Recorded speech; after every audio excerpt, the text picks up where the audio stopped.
Hey guys, John from Odyssey Sports here, and it's my pleasure to welcome you guys to our very first video here on the brand new channel. It's a new year, it's 2021, so let's kick off the channel right. So, in our very first video, we will be covering New York Giants football, and if you guys do not know, I will be covering NFL football and NBA basketball here on this channel. I am a Giants fan, so I will be covering the Giants extensively. However, I will be covering the NFL league as a whole. And especially since playoffs are coming up within the next week, I will be covering the NFL playoffs. Also in the NBA, the season just started, so I will be covering basketball from here on out. And my two teams are the Chicago Bulls and the Sacramento Kings, so I will be covering those two teams. But again, I will be covering the NBA league as a whole. And when playoffs come up, I will be covering that extensively as well. So, anyways, guys, let's not waste any time and let's get into the video. So, in this video, I will be recapping and evaluating the New York Giants 2020 season. It's been a hell of a season in general for the NFL. It's a COVID season, no preseason, and a ton of teams are just getting hit with the injury bug. A lot of major injuries throughout the league this year, and it just sucks to see. But I mean, what can you expect when you have an off year like this? Really, an unprecedented year with no preseason. But anyways, guys, I'm getting off track here. Let's get into week one of the Giants football season. So in week one, Pittsburgh came to New York and the Giants lost a tough one, 26-16. Pittsburgh's a good team. They have a great defense. They have an elite defensive line, and I'd say even an elite secondary. And even though you have that, Darius Slayton put up a monster game. He had 6 catches for 102 yards and 2 TDs, and he left off from what he was doing last season. D Slay had a great season for rookie wide receiver last year. Him and DJ really connected throughout the entire season, and in this game they did the same. Saquon Barkley, however, could not get it done on the ground. He had 6 rushes, or I think it's the other way around, 15 rushes for 6 yards. I don't even think Saquon averaged a yard on the ground. And I wouldn't blame Saquon. I'd blame the offensive line because we have such a young offensive line. We had a third-year player in Will Hernandez, rookie Andrew Thomas at left tackle, Cam Fleming, who we just acquired from the Cowboys in free agency, a guy who rarely ever started at any NFL games. We had Kevin Zeitler and then Nick Gates, who's really just getting his feet wet too on the offensive line. So it was hard for Saquon to get it going, especially with these guys. Really not a lot of chemistry there yet. Kind of running flat-footed, blocking flat-footed. Everyone kind of looked uncoordinated. And maybe that goes to the coaching staff. Maybe that's to be blamed on the coaching staff and Jason Garrett with his offensive play calling. But Daniel Jones also had a few mistakes this game. He had flashes of good, like he not like he usually does, but Daniel Jones has flashes of good. He's not a great quarterback. I wouldn't even say he's a good quarterback, but he has flashes of good. And Daniel Jones, his one problem is that he turns over the ball too much. Last year he fumbled the ball too many times, and in this game he threw 2 interceptions. One of them, which I will give to his credit, wasn't completely his fault because Bud Dupree, he shed that block and Andrew Thomas hit DJ's arm as he was throwing, and DJ threw a pick to Casey Hayward in the red zone, which just is an even bigger blow. But there are a few positives to take away from this game. You could see that the players are playing for Joe Judge. They're really bought into Joe Judge's plan and what he has in store in the future for the Giants. And although we have a young team, we don't have a lot of talent. We played good because of our coaching staff, because of Patrick Graham's defense, and because of Joe Judge and his execution. Blake Martinez had a great game. The free agent that we picked up this past offseason, Dave Gettleman. What a great signing by Dave Gettleman. Blake Martinez has been great this season, and in this game he had 12 tackles and a tackle for a loss, which is great for a linebacker. It's really good. Um, but all in all, I think the Giants fought hard. DJ put up decent numbers, especially against a punishing Pittsburgh defense. I'm sorry. And Dave Gettleman's free agents, they shined in this game. If I'm not mistaken, James Bradbury had a decent game as well. And right out of the gate, like I said, you can tell that Joe Judge has already won over this team at this point, and it gives Giants fans a lot of to be excited for because the Giants haven't had a solid head coach or head coach that the players have bought into in years since Tom Coughlin retired. So we haven't had a good coach in half a decade. and that's too long as a New York Giants fan, in my opinion. So, anyways, let's get into week two. Week two was another tough loss. Uh, and week two is even tougher because we lost Saquon that game. Saquon tore his ACL in this game, unfortunately, but and when you wonder why, the answer is right in front of your face. It's because our offensive line was so bad in this game, especially against that Bears run defense. Saquon, he'd get the ball, and the offensive line would already let through the interior D lineman. Khalil Mack would be on the edge, and Daniel Jones or Saquon would be in the backfield, 5 yards behind the line of scrimmage, and he would have an entire defensive line in front of his face before he knew it. So Saquon would try to juke and dodge and shimmy his way through the line of scrimmage to try to get a positive gain on the play, but he just couldn't. And on that one play, we saw he was running through the sideline and he got tackled awkwardly, fell down awkwardly, landed on his knee awkwardly, and he tore his ACL. And it was a it was a heartbreaker. When I was watching it, I couldn't even believe it. My face was emotionless just because I couldn't believe it. And it just sucks because Saquon had a pretty significant injury last year too, the high ankle sprain, and DJ was without his top weapon for a majority of the year.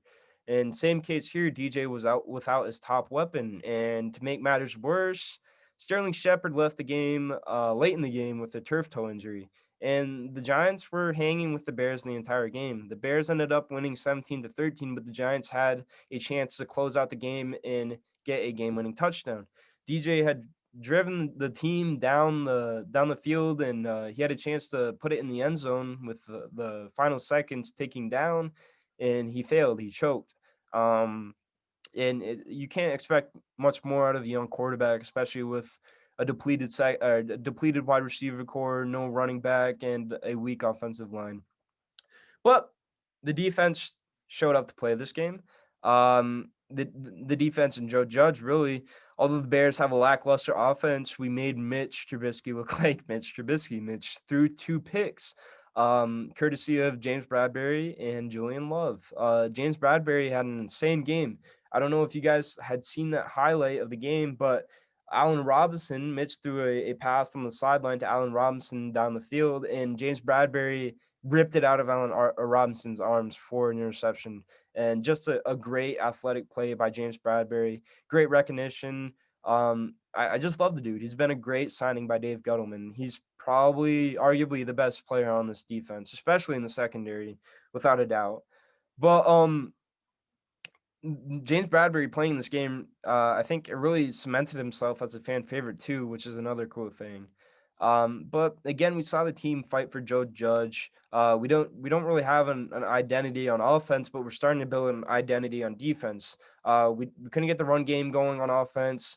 Couldn't really get the pass game going too much, but our defense, we're good at stopping the run. Our secondary played good, even considering the players that we have there. James Bradbury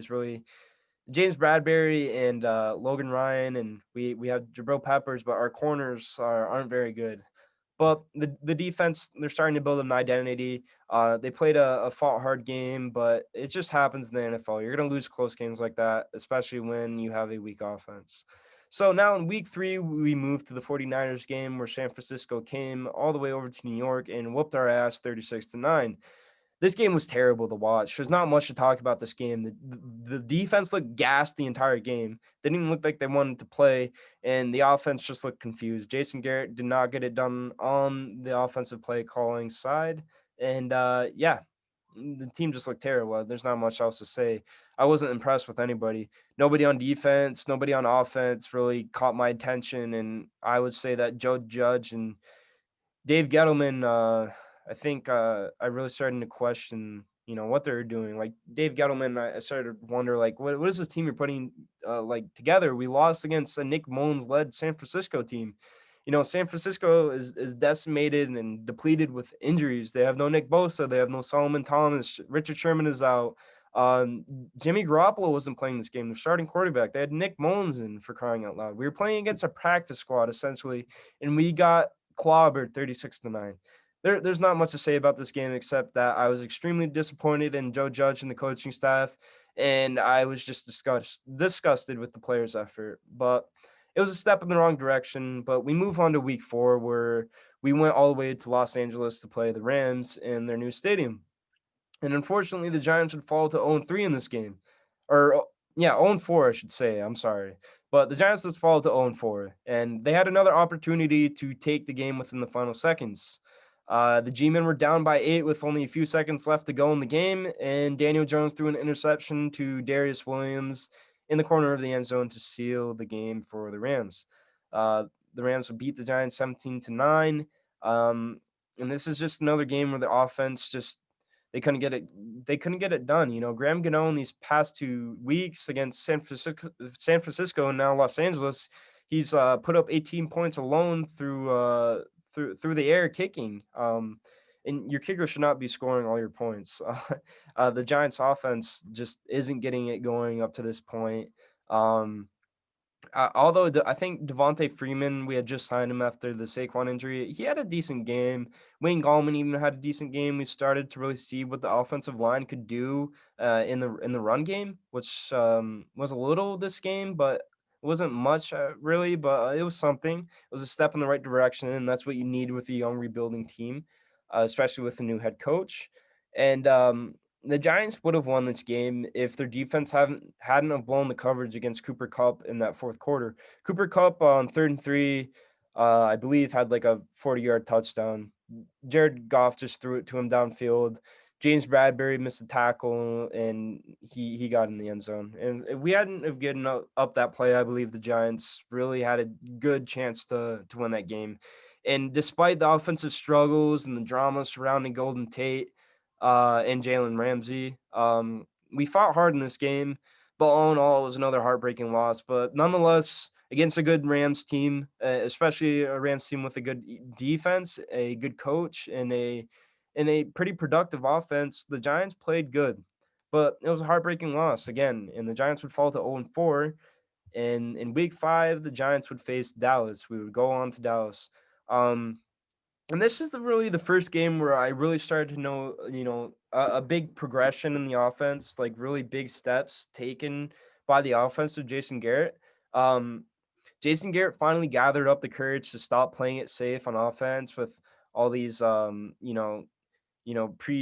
like predictable throws and runs in the backfield. I don't know. Jason Garrett just wasn't doing much, but in this game, he really started to utilize the versatility of our offense with players like Evan Ingram. Having him do an end around, throwing Ingram a screen, having him actually run downfield, and having Daniel Jones throw it to him deep down the field or something like that. Um, I think we started to utilize the RPO, which Daniel Jones works well in this game, and we also started throwing more screens, started to pull our guards more in the running game, started to confuse Dallas, and I mean we put up 34 points on them, which isn't bad. But again, the Giants lost, and what sucks is the Giants lost to Andy Dalton, not Dak Prescott. Dak ended up getting hurt in the game, and I feel so much for Dak. I felt so much for Dak. Logan Ryan brought him down. He went down awkwardly, and you could see his bone protruding through his ankle or his sock or whatever. But you just got to feel for Dak. But the Giants lost to the Cowboys without Dak, and the Cowboys have such a high-powered and well-oiled offense. It's like a machine. They have that three-headed monster at receiver with Amari Cooper, Michael Gallup, and CeeDee Lamb, the rookie who's been eating this year behind Justin Jefferson. I think he's the the best receiver. But anyways, I think the Giants defense really got distracted by that fact. And I don't think Patrick Graham really prepared for the run as well as he should have. And Zeke had a great game on us. Zeke had 19 rushes for 91 yards, I believe, and 2 touchdowns. So we really couldn't stop the run. Zeke was eating, got in the end zone. Tony Pollard even had a decent game on the ground too. Um, but like I said, when you have a young defense and you have a new coaching staff, and you're in a rebuilding year, it's hard to stop, offensive like this. These are the offenses in the National Football League that are hardest to stop, and Dallas does have a great offense when they're healthy. But again, Andy Dalton threw that sideline pass to Michael Gallup, and Michael Gallup tiptoed to catch it, and eventually they would that pass would put them in field goal range, and they would steal the game with the game-winning field goal. And the Giants would go down 37-34, which was another heartbreaking loss, especially go all the way to Dallas and lose like that.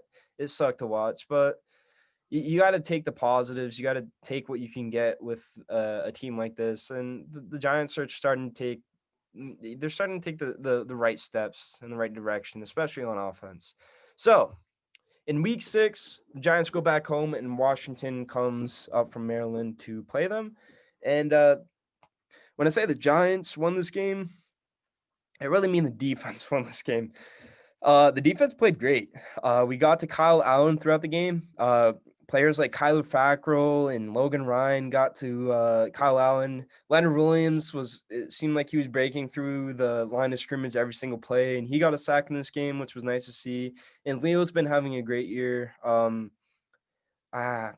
don't know how many sacks he has. I want to say anywhere from like 9 to 10, maybe 11. I can't remember off the top of my head. But he's playing in a contract year, so he's going to be playing good. But I'm kind of hoping the Giants will bring him back in free agency, or we re-sign him, because Leonard, he's a good player, and I think he works well in this Graham defense. But we'll see in the future.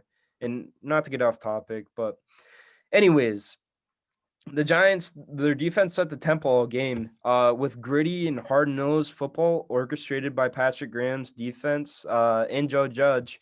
Um, it was awesome to watch. It was awesome to see the defense play like that again, and it's been a while since they played like that. And even though it was against a poor Washington offense led by Kyle Allen, this is where the defense really established itself as a unit. This is when the defense really started to build up its identity from the weeks before. Our defensive line looked elite. Our pass rush was great. We were good against the run, and we were just unrelenting. Our secondary even looked good too. And even though the offense disappointed, the defense made up for their mistakes, and they prevented Washington from winning.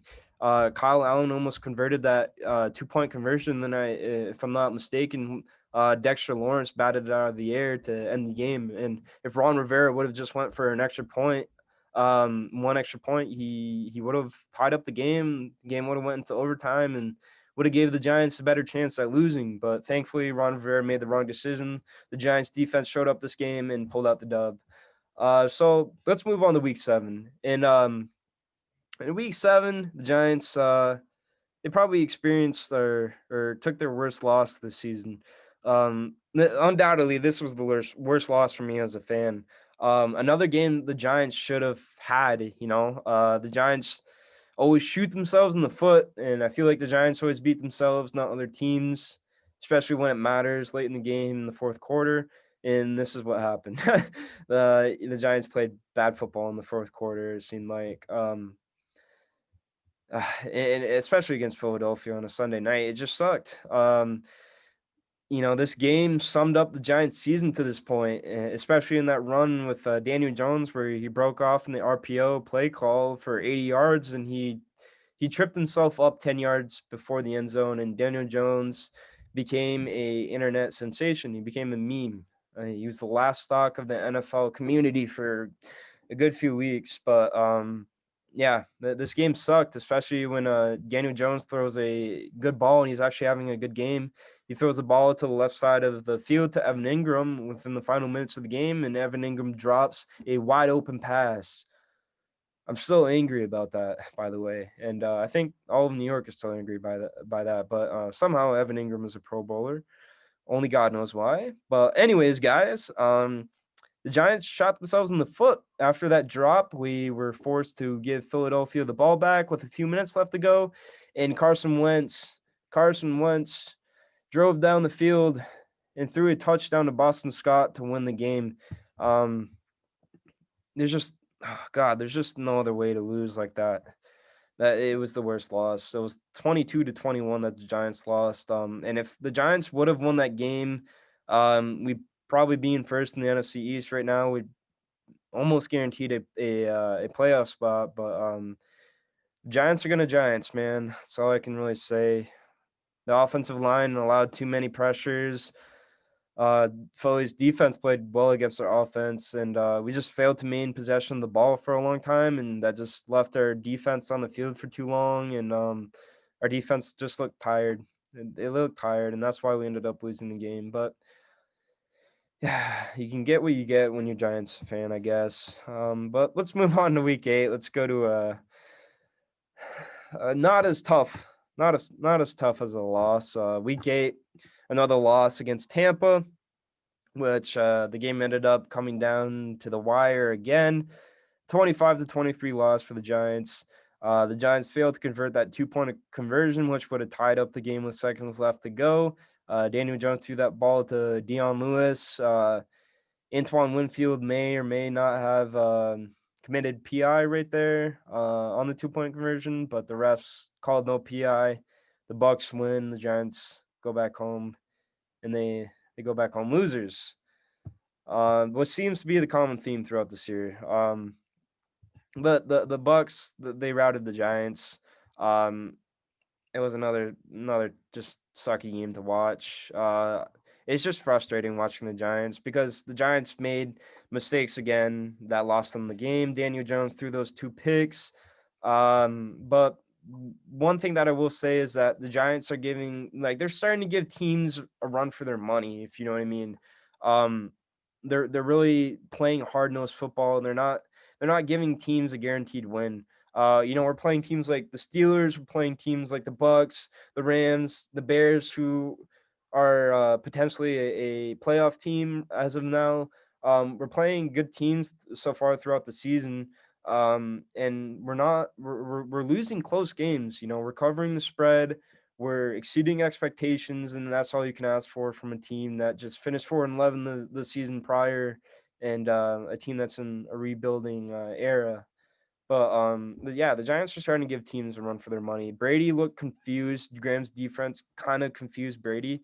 Um, and it's always nice when the Giants defense can confuse Tom Brady, am I right? And in this game, the offensive playbook was finally starting to come to fruition. You know what I mean? Like, the Giants actually started to call, like, really, like, versatile, like, plays where everyone is utilized in the game plan and everyone's getting the ball. DJ looks more confident, but again, he threw those 2 picks.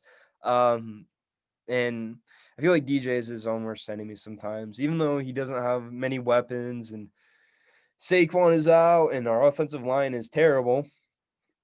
Daniel Jones is ultimately his own worst enemy, especially with those turnovers. And it's got to stop, because if DJ hadn't have thrown these 2 picks, which were just stupid, he just threw foolish passes that could have been avoided.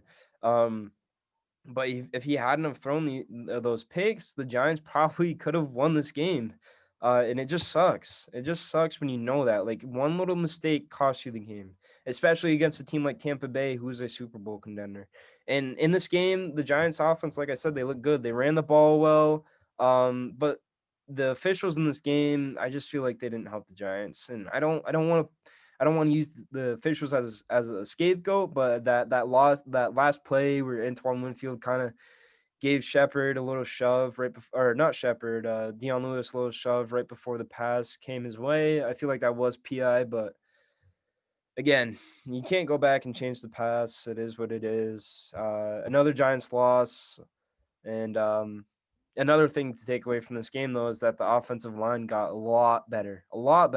And like I said, Wayne Gallman ran the ball well because of the offense. Shane Lemieux started this game too, if I remember correctly. The rookies had a good game. Andrew Thomas didn't play that bad, and we had JPP going up against him. And JPP, this was a revenge game for him because the Giants had got rid of him, 3 years prior. Um, and JPP, he's been having a good season. You always like to see that. You always like to see a former Giant have a good season on another team. And just props to JPP, and congrats to him for what he's done so far this season. So, guys, let's get into the very next game.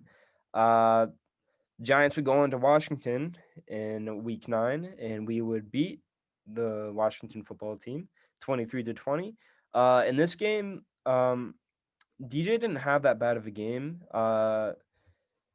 He threw a touchdown, if I'm not mistaken. He didn't throw any turnovers or picks. Sorry, he didn't throw any picks this game, which was nice to see. And Wayne Gallman ran the ball fairly well, got in the end zone, but our defense won us this game. And this was the game that Kyle Allen got hurt. That bogus call on Jabril Peppers for roughing the passer or whatever it was, where he was going over the offensive lineman, and Jabril kind of got in this motion where he was stuck, and he's kind of, momentum's bringing him forward. He can't control where his body is falling. He falls on Kyle Allen's leg, and I can't remember if Kyle Allen fractured his leg or what, but it was a season-ending injury, and it brought Alex Smith in for his very first start, and it was cool to see Alex Smith in the game. Seems like it's been a long time since Alex Smith last played, but even though it's against a Washington team, our rival, it's cool to see a storyline like that, like a guy come back and play after almost losing his life. But props to Alex Smith. Um, but not to get off topic, our defense played well this game. Our defense played very good. Um, Logan Ryan and Jabril Peppers had those two picks towards the end of the game. Uh, I think yeah, Jabril picked it off, and then we got the ball back.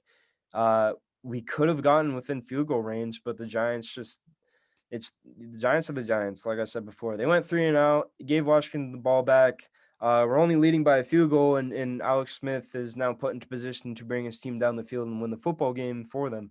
And the Giants, they they they clutched up, or should I say, Logan Ryan clutched up. Logan Ryan got a huge pick, and for me, this is like I never really thought the Logan Ryan signing was a good idea. He's a regressing player. He's 30 years old, and especially as a defensive back, once you hit the wrong side of 30, there's no going back.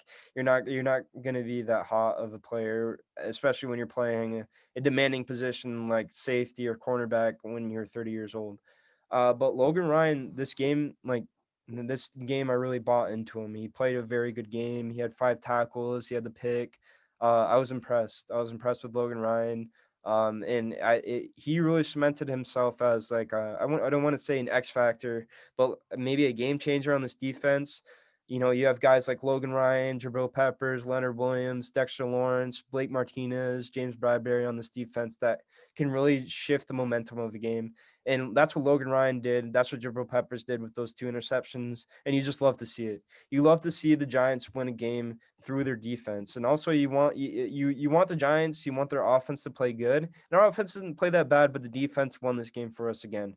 And I just love to see it. I just love to see a solid, a Giants defense that it puts their nose to the grindstone. They don't stop. They're an unrelenting force, and they're coached well. And Patrick Graham, props to him, credit to him. Patrick Graham has been one of the better coordinators in the league this year. I think one of the better defensive coordinators too. And the Giants probably have a top 10 defense because of him. The Giants have been playing their defense has been playing well, and this was another step in the right direction.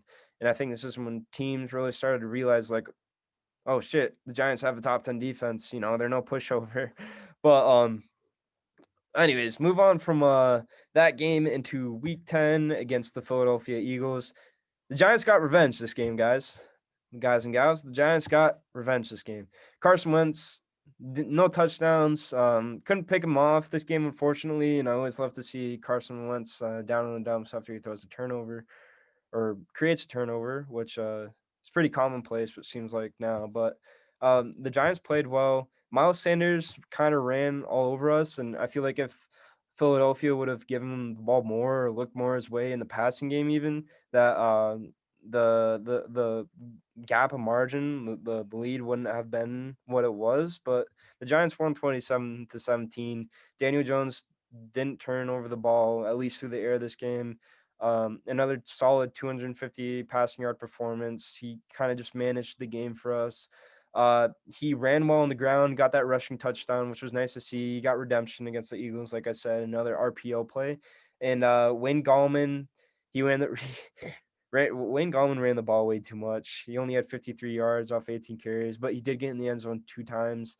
And this is when the Wayne train movement started. This is when fans started to really egg on our offensive play callers to, Jason Garrett and Joe Judge to like give Wayne Gallman the ball more, because our offensive line seems to work better in the running game as opposed to the passing game. And Wayne Gallman at this point is just starting to get in the end zone. He's starting to eat, and that's what you like to see, especially with no Saquon.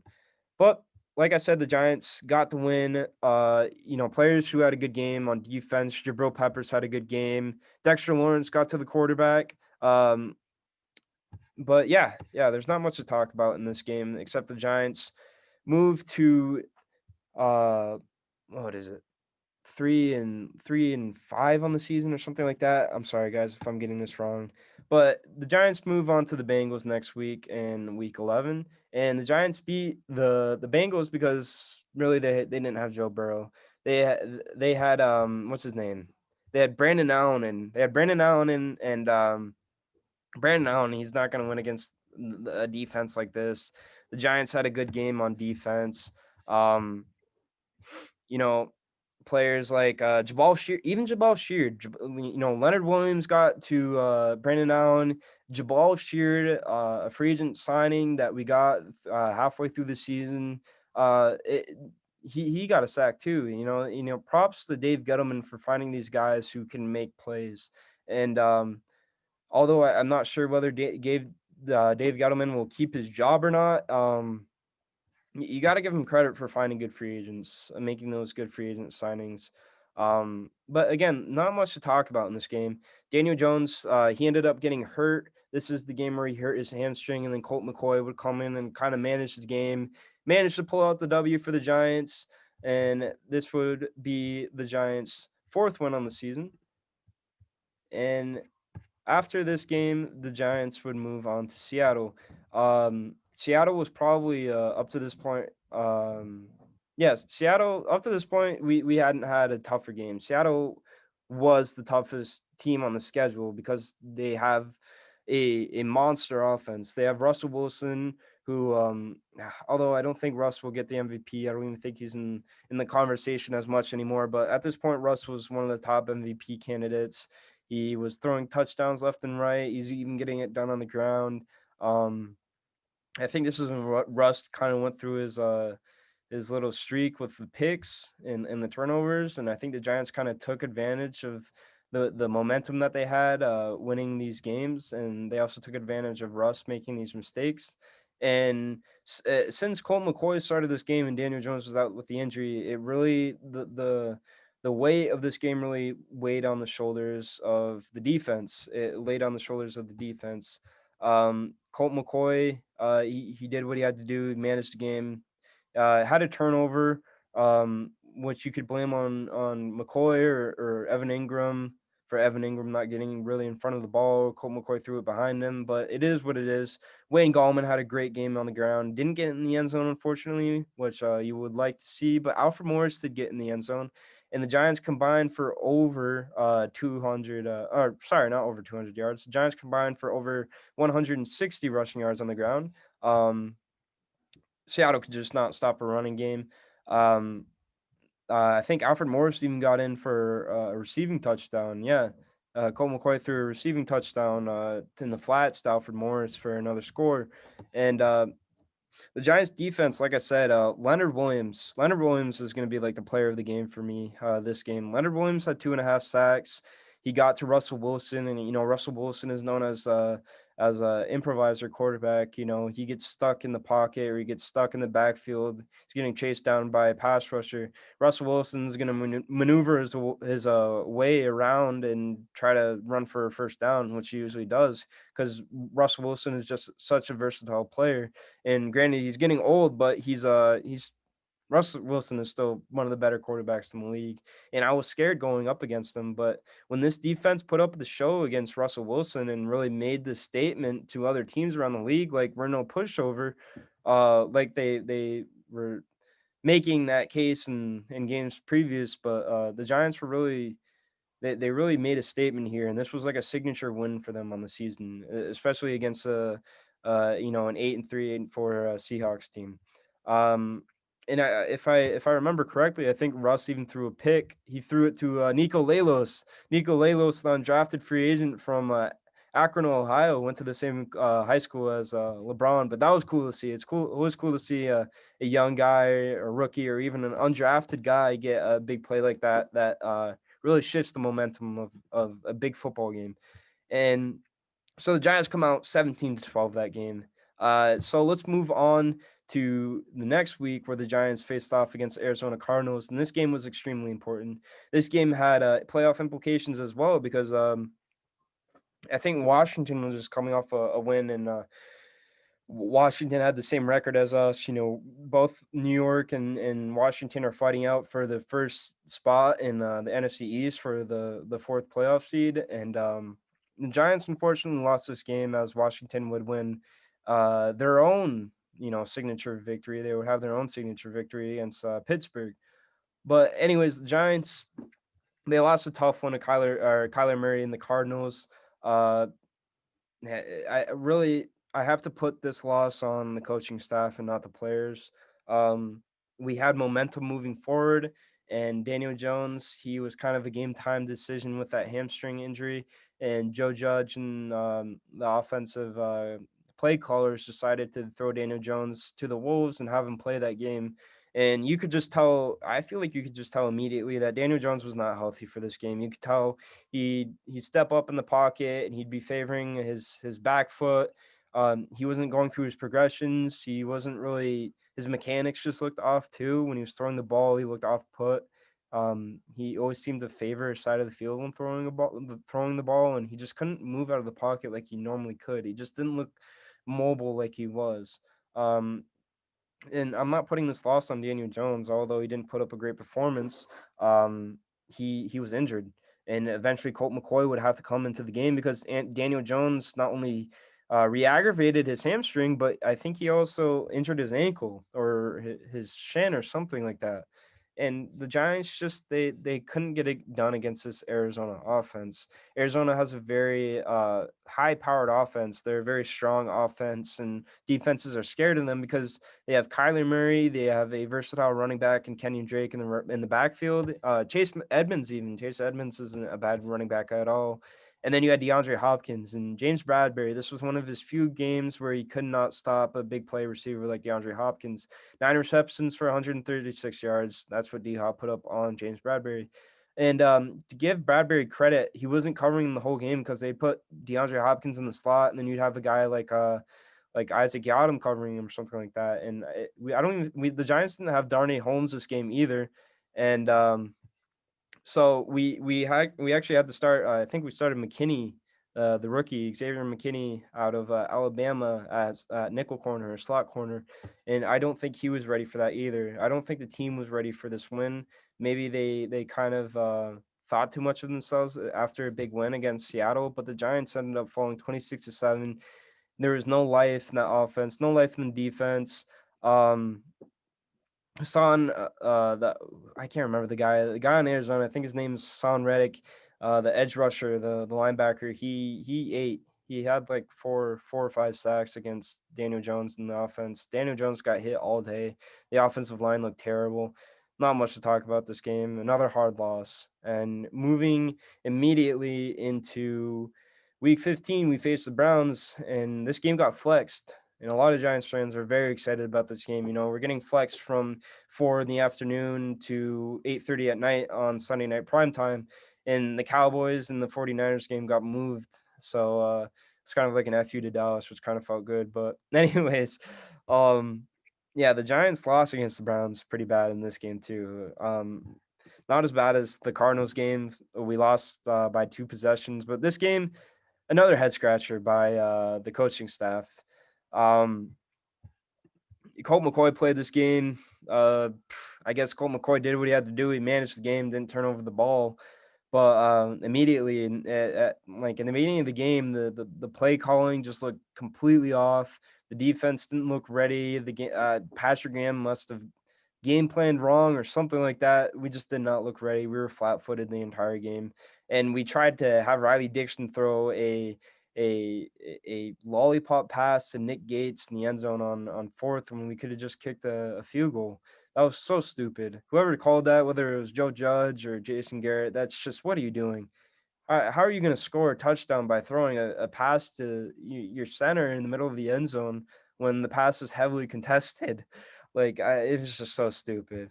But Yeah, our running game couldn't get it going this game. It seems like even Cleveland's their pass rush and their run game, or their run defense, we just couldn't get it done. And it's not like defense or Cleveland has like a super like scary defense. You know what I mean? So it was a head scratcher. I feel like the Cleveland's a good team. Don't get me wrong, but the Giants should have like been in this game, and they really weren't in this game. We did our job on the ground. We kind of stopped Nick Chubb and Kareem Hunt, that two-headed monster in the backfield.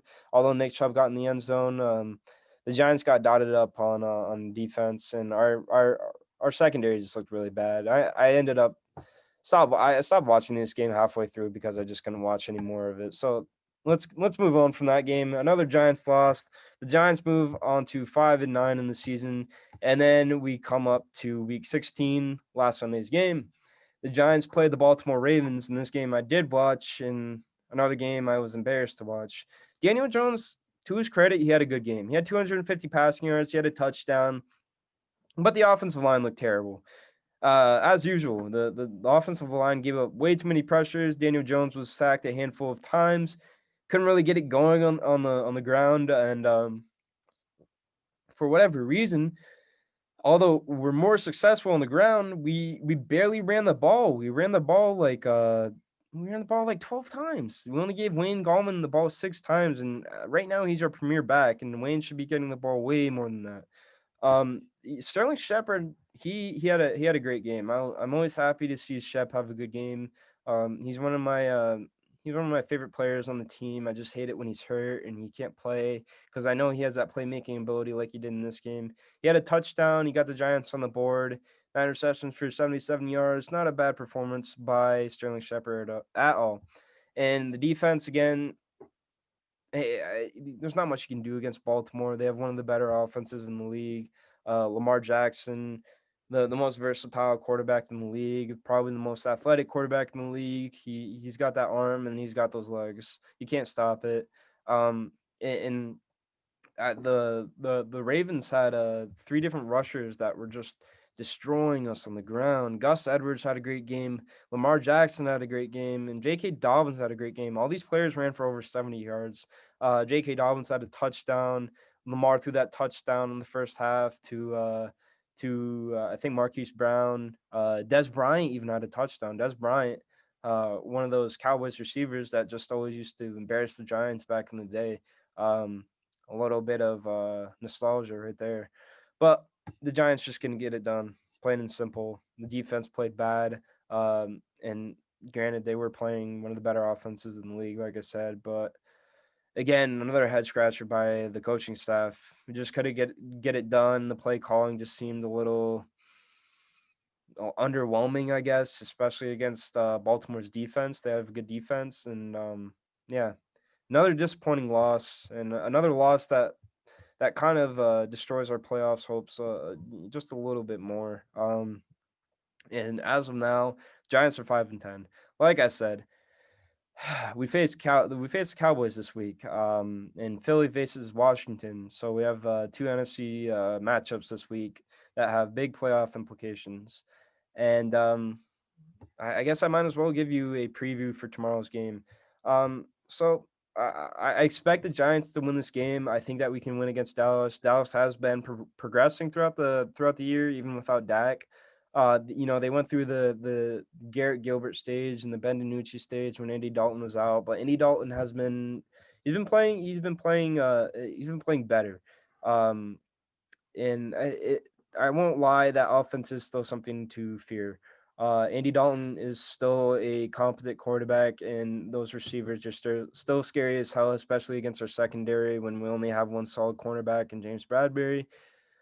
But um, if I know the Giants like I know the Giants, like I think I do, the Giants will get to Andy Dalton in the pocket. I hope that we'll get a lot of pressures. I hope that Leonard Williams will get a sack. I hope that Dex will get a sack. Dalvin Tomlinson, hell, even Kyler Fack will be back. So that'll be useful for us because Kyler Fackrell is he's useful at that edge position and he can make some plays. But we'll see what the Giants do tomorrow. We'll see what our offensive game plan is. Whether we'll use Danny in the RPO more, if we'll run more plays with Danny. Uh, but again, he's coming off an injury. We'll see how Daniel Jones plays, but I'm hoping that he'll put up a big game against this Dallas secondary. Dallas isn't they don't have a good defense, but they are improving steadily and slowly. But I believe the Giants can win this game. I think Daniel Jones can throw for over 200 yards in the air, and if I really believe in Daniel Jones, I think he can put 2 touchdowns in the end zone for us, and maybe even Wayne Gallman can get in the end zone. But we're gonna need to score over 20 points. We're gonna need at least 3 touchdowns, 3 scores in this game to really beat Dallas. And then if we beat Dallas, all we can do is hope that Washington loses against Philadelphia. But it's week 17, guys. It's 2020 NFL season. You never know what's going to happen. So hopefully the Giants can make the playoffs, and hopefully you guys enjoyed my first video. Sorry for sorry for all the mishaps. Very first video, but I'm excited to bring you guys more content in the near future. I'm excited to bring you guys this video. And let's go Giants. Hey, let's get this going. Let's get into the playoffs. All right, guys. This has been a great video. I appreciate you watching. If you are, show love. Like this video if you liked it. If not, go ahead and dislike it. You do whatever you want. But this has been John from Odyssey Sports. Please like and subscribe, and I will catch you guys next time.